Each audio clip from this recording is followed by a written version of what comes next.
Hello friends, कैसे हैं आप लोग।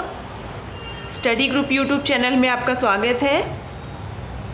उम्मीद है आपने लास्ट की क्लासेस में जो आउटलाइन सीखी थी हमने उनकी प्रैक्टिस की होगी।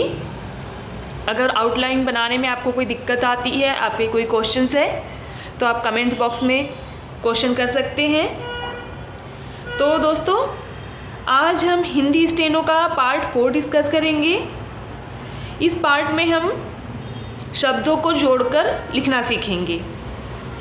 ये लास्ट क्लासेस के बेसिस पे ही आधार है। लास्ट क्लासेस में हमने जितनी भी आउटलाइन बनाई है उनको जोड़कर लिखेंगे हम।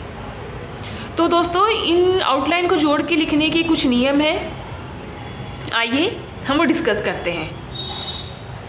तो दोस्तों, शीघ्र लेखन में जब एक साथ एक से अधिक रेखाएं आती है तो उन्हें बिना पेंसिल हटाए मिलाकर लिखते हैं, परंतु इन्हें मिलाकर लिखने के कुछ नियम होते हैं। तो आइए इसका नियम नंबर 1 डिस्कस करते हैं। यदि अग्रगामी रेखा के बाद एक और अग्रगामी रेखा आती है तो बिना पेंसिल हटाए मिलाकर कॉपी की लाइन पर लिखते हैं। इसके उदाहरण हैं कम। तो हमने सीखा था दोस्तों, क को हम लाइन के ऊपर ऐसे लिखते हैं और म, ये हो गया क म। ये होती है अग्रगामी रेखा। जो म होती है वो भी वक्राकार अग्रगामी रेखा होती है। तो दोस्तों, हमने ये बनाया कम। अब है खम। तो हमने सीखा था कि हम ख कैसे बनाते हैं। तो मैंने बताया था आपको कि जो ख होता है उसे हम सीधा बनाकर म के साथ ऐसे जोड़ देंगे और इसमें कट लगाया जाता है बीच में। इसे बीच में या लास्ट में कहीं पर भी लगा सकते हैं। नेक्स्ट है यम। तो दोस्तों, ये हमने य बनाया और ये म, यम। फिर नेक्स्ट है नम। ये है न और ये म। नेक्स्ट है गम।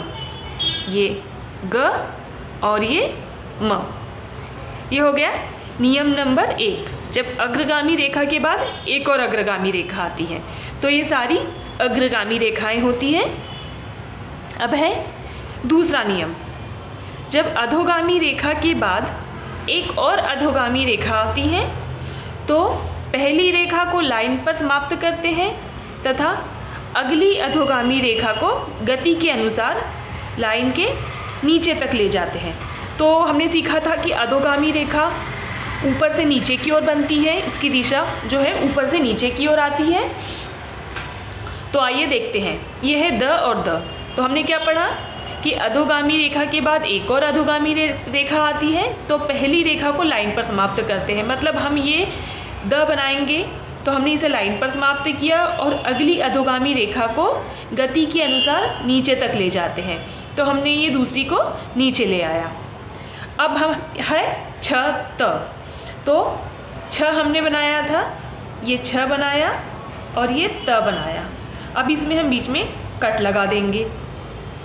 नेक्स्ट है बच। तो ब ये और च। फिर अगली है जब।